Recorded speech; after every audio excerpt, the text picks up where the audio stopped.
प्राथमिक शिक्षणामध्ये हिंदी शिकवण्यावरून गेल्या काही महिन्यांपासून राज्यामध्ये आंदोलन उभं राहिलं। महायुती सरकारनं राज्यामध्ये शालेय शिक्षणामध्ये त्रिभाषा सूत्रासंदर्भात दोन्ही शासन निर्णय रद्द केले। मात्र असं असलं तरी त्रिभाषा सूत्राबाबत डॉक्टर नरेंद्र जाधव यांची विशेष समिती नेमण्यात आल्यानं सरकारच्या भूमिकेविषयी शंका उपस्थित केली जाते। त्यामुळे या निर्णयाविरुद्ध मराठी अभ्यास केंद्र आणि शालेय शिक्षण अभ्यास आणि कृती समन्वय समिती सोमवारी दिवसभर धरणं आंदोलन करणार आहे। धरणं आंदोलनाला नागरिकांनी पाठिंबा द्यावा अशी मागणी शालेय शिक्षण अभ्यास आणि कृती समन्वय समितीचे निमंत्रक डॉक्टर दीपक पवार यांनी केलेली आहे। आणि या संदर्भात आणखी सविस्तर माहिती जाणून घेऊया। आमच्या प्रतिनिधी सीमा आढे आपल्याबरोबर जोडल्या गेलेत। सीमा, कृती समितीचा आज दिवसभर आंदोलन असणार आहे। नरेंद्र जाधव यांच्या समितीला विरोध आहे। काय नेमकं आता या संदर्भात आज दिवसभर घडामोडी आहेत?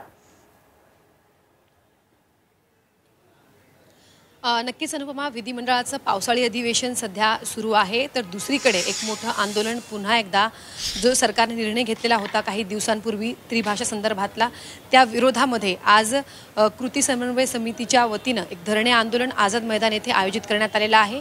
या आंदोलनामध्ये मराठी प्रेमी उपस्थित तर राहणारच आहे, मात्र विविध संघटनांचे जे प्रमुख असतील, सोबतच ज्येष्ठ पत्रकार, ज्येष्ठ संपादक आणि राजकीय पक्षाचे काही प्रतिनिधी सुद्धा या आंदोलनामध्ये आज सहभागी होताना आपल्याला पाहायला मिळणार आहे।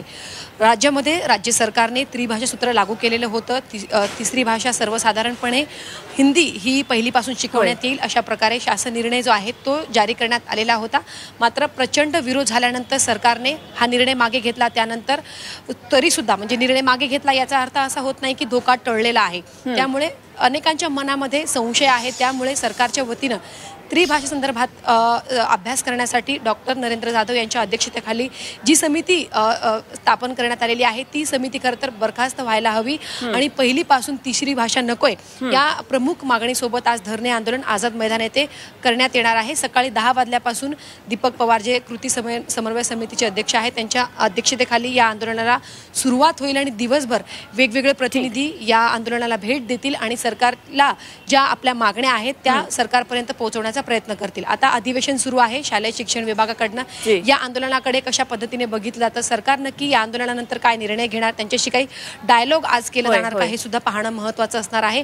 आपल्या भाषणाच्या माध्यमातून सरकारपर्यंत नक्की वेगवेगळे प्रतिनिधी कशा पद्धतीने आपला मुद्दा सोयीस्करपणे पोहोचवतात हे सुद्धा पाहणं महत्त्वाचं आहे। अगदी या सर्व घडामोडींवर जरूर लक्ष ठेवून राहा। सीमा वेळोवेळी आपल्याकडून माहिती जाणून घेत राहू। तुर्तास धन्यवाद। सीमा आढे आमच्या प्रतिनिधी आपल्याबरोबर होत्या।